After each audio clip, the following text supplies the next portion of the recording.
আমেরিকাকে এত দুর্বল এবং এত হতাশ এর আগে কখনো দেখা যায়নি। আমেরিকা আক্ষরিক অর্থেই ন্যাটোর সামনে হাত জোড় করছে যে, বন্ধু আসো আমার সাথে যোগ দাও, আমাদের ইরানকে হারাতে হবে, নইলে ভবিষ্যতে ন্যাটো দেশগুলোর অবস্থা ভালো থাকবে না।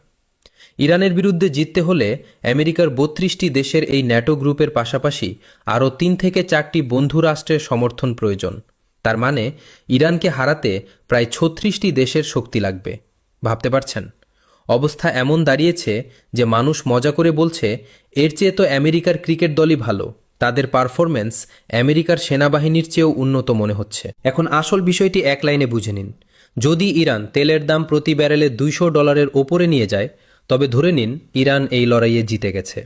কারণ তেলের দাম $200 পার হওয়া মানেই আমেরিকার ভেতরে মুদ্রাস্ফীতি 7 থেকে 9% পর্যন্ত পৌঁছে যেতে পারে।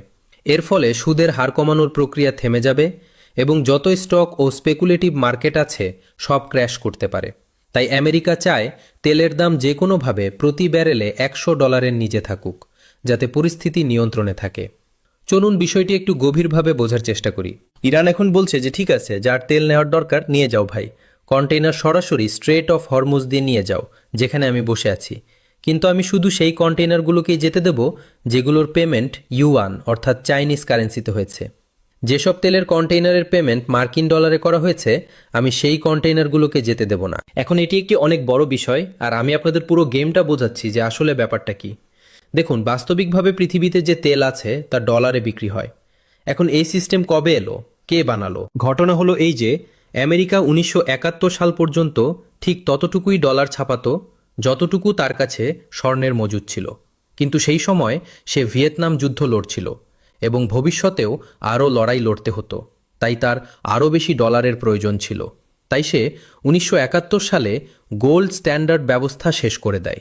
এখন প্রশ্ন উঠল যে যদি ডলার স্বর্ণের সাথে যুক্ত না থাকে, তবে মানুষ কেন একে রিজার্ভ হিসেবে রাখবে? এরপর 1974 সালে আমেরিকা সৌদি আরবের রাজা ফয়সালের কাছে যায়।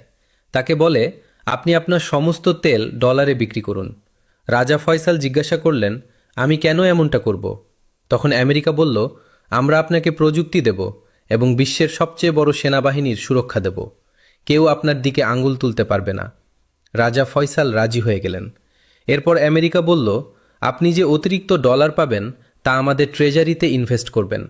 আমরা আপনাকে তার ওপর ইল্ড বা মুনাফা দেব। ব্যাস, সেখান থেকেই খেলা শুরু হলো এবং তখন থেকে আজ পর্যন্ত বিশ্বে তেল ডলারে বিক্রি হয়। এখন এর সুবিধা কি?